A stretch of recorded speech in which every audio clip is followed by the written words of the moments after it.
Welcome to this explainer. Today, we're diving into a truly beautiful and transformative book, Silence, by Thich Nhat Hanh.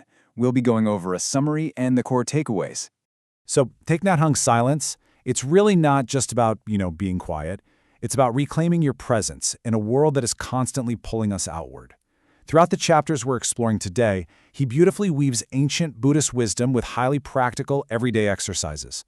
The goal here isn't to just sit alone in an empty room, because, let's be honest, that's not always realistic, but to learn how intentional silence can actually nourish us, heal us, and connect us more deeply to the world. It's all about combining that deep insight with real-world application. Here's a quick look at our roadmap. We'll cover 1. Addicted to constant noise. 2. Cultivating inner presence. 3. The power of noble silence. 4. Seeds of consciousness. 5. Deepening connections. And finally, 6. Practical steps. All right, let's jump right in. Section 1, Addicted to Constant Noise, a steady diet of noise. We are, quite frankly, addicted to noise. Think about it. From the absolute second we wake up, we just fill our minds with stimulation. We scroll social media, check emails, maybe turn on the TV just for background chatter. Constant noise is literally like junk food. It fills us up with stimulation, but it completely fails to nourish the soul. Silence, on the other hand, is like wholesome, nutritious food for the soul.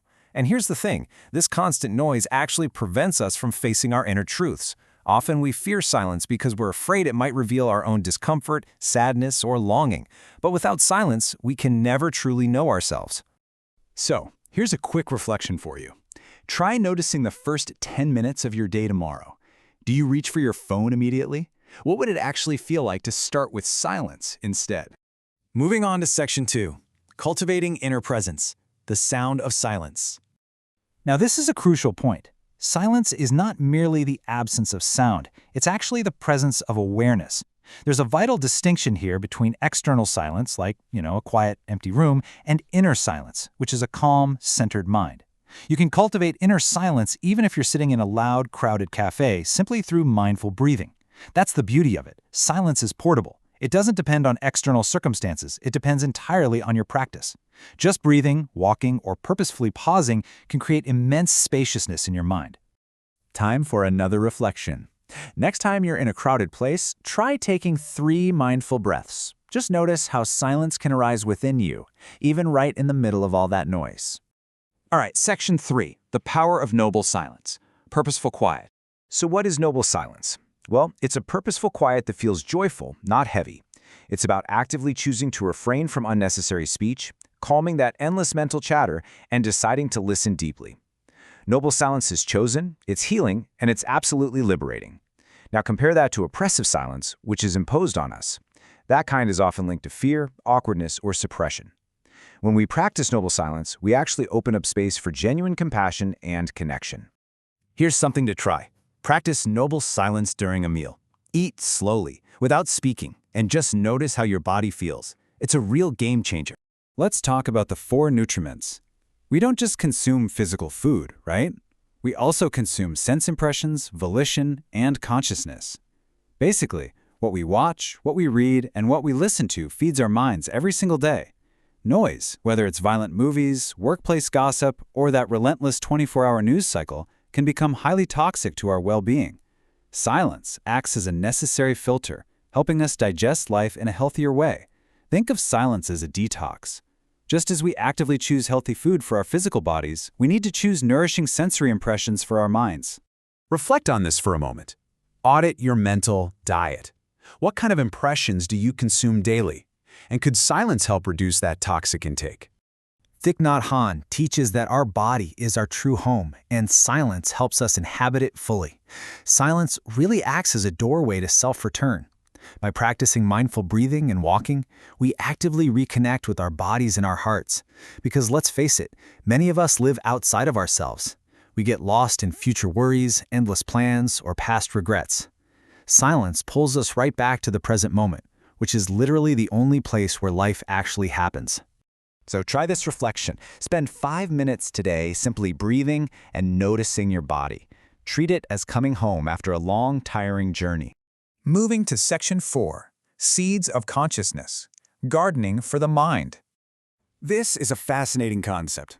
Our store consciousness is like our mental basement, where all of our seeds are kept. Our mind consciousness, on the other hand, is our living room, where those seeds sprout and manifest for us to experience. And every single thought and impression is a seed. Silence is what allows us to water the wholesome seeds, like compassion, joy, and forgiveness, rather than the toxic ones, like anger or fear. Constant noise often waters negative seeds without us even realizing it's happening. So silence is essentially intentional gardening for the mind, because ultimately, what we water grows. For your reflection here, when you feel anger rising, pause in silence. Just ask yourself, which seed am I watering right now? Next up, Section 5, Deepening Our Connections, Silence and Connection. A lot of people think silence means cutting yourself off, but silence is absolutely not isolation. It is a powerful tool that deepens our connection to others, to nature, and to the universe. By quieting that incessant inner chatter, we become capable of listening deeply to our loved ones and to the world around us. Utilizing silence during a conversation is incredibly powerful. Instead of rushing to formulate your next response while the other person is still talking, we all do that, right? You can pause, breathe, and truly hear them. This practice of silence deeply connects us to the natural rhythms of life, the wind, the trees, the stars. So your reflection for this section, in your next conversation, practice listening without planning your reply. Notice how silence transforms the entire exchange.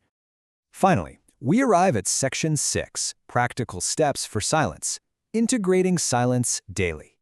Here are 4 practical steps we can take. 1. Mindful breathing. 2. Silent walking. 3. Silent meals. And 4. Lazy days. The key here is that we must integrate these moments of silence into our normal daily routines, rather than thinking of silence as something you only do on some isolated meditation retreat. And I absolutely love this point. There is pure joy in lazy days. These are moments of rest with absolutely zero guilt attached. Silence isn't about withdrawing from life. It is a profound way of living more fully.